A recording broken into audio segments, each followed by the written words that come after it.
So it looks like five people. Oh, there's Adam too. Hi, Adam. Hello. Well, I'm overwhelmed by the outpouring of.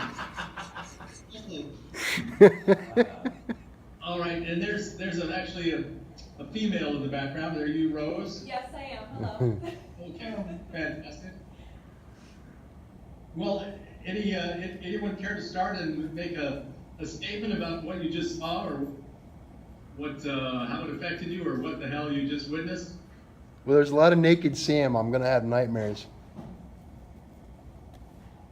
So what's that? Say that again. A lot of naked Sam. I'm gonna have nightmares. Oh, I see. I know that one scene sticks with everybody. That kind of stands out and will probably haunt me into my grave. Well, thank you very much. It's been delightful. You might have drive safely. All right.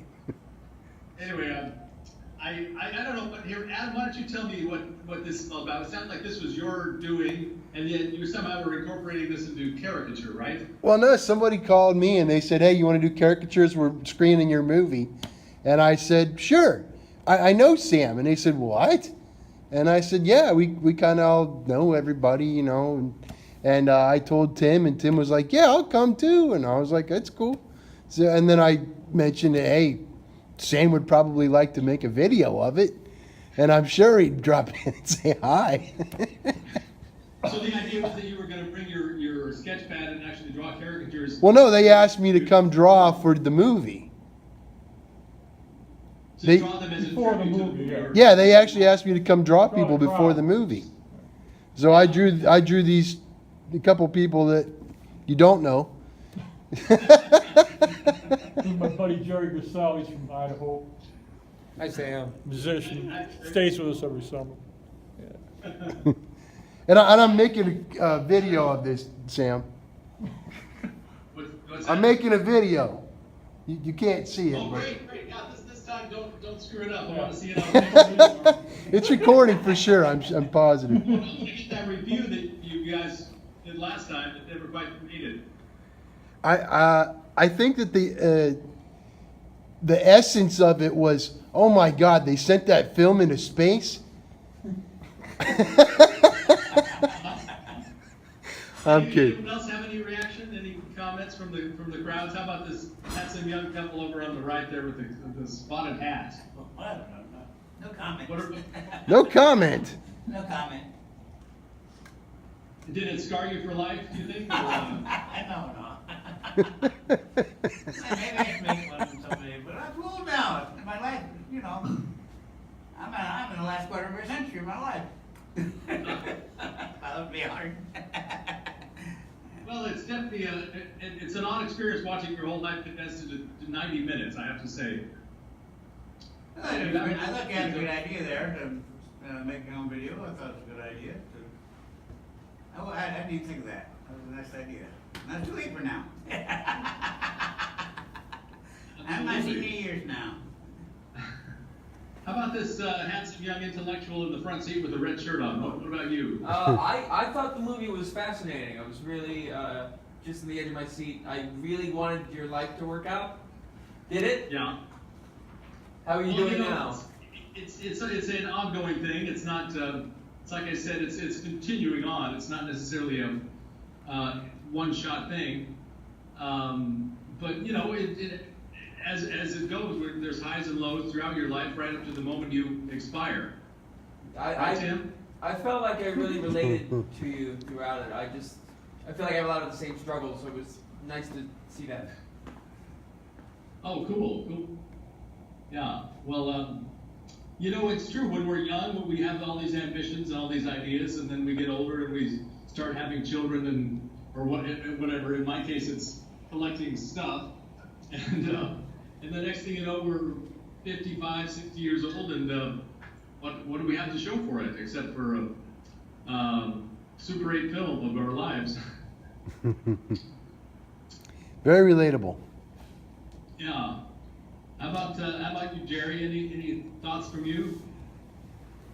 I guess I don't have very many thoughts. I'm still kind of going over it in my mind. It was extremely interesting to see your life in 90 minutes, and I was extremely intrigued with your weight issues that you had throughout your.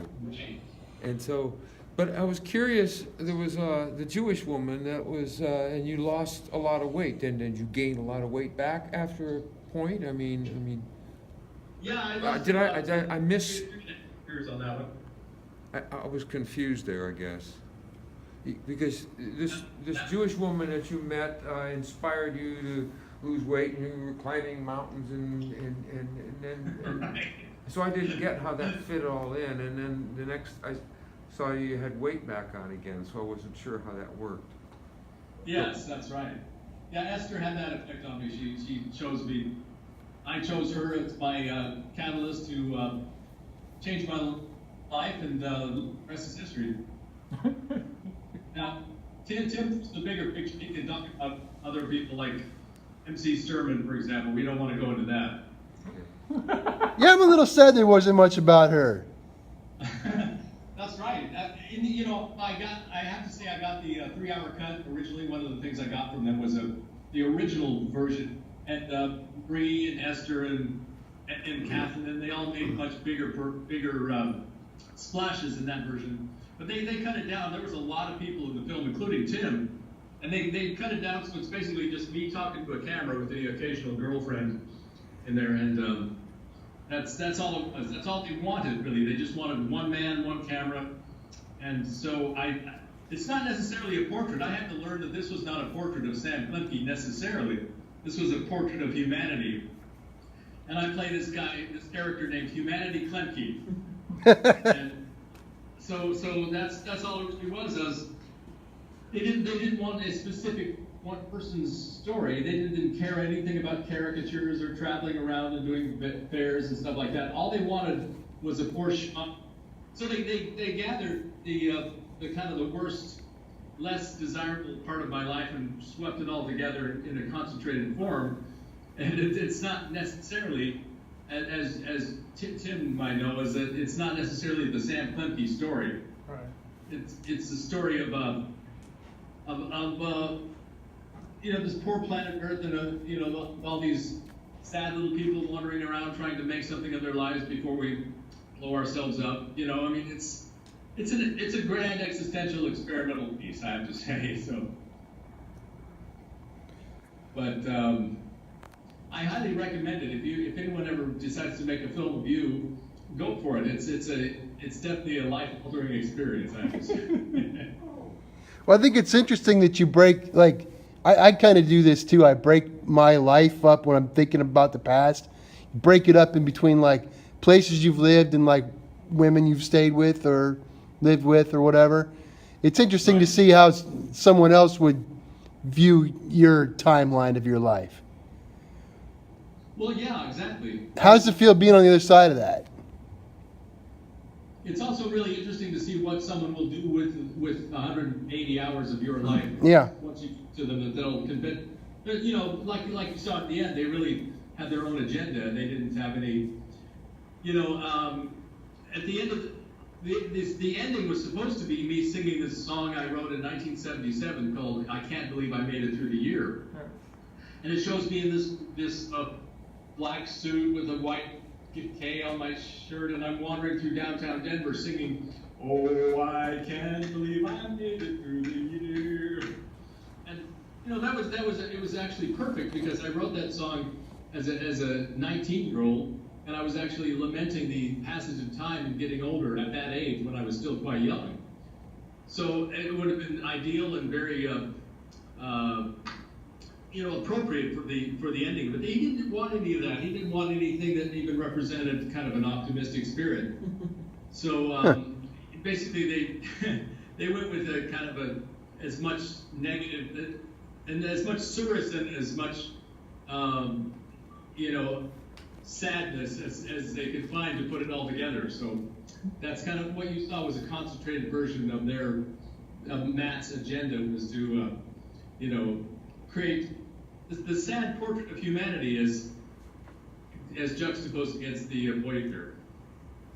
How do you feel about that? Them taking the low points and making it into a movie?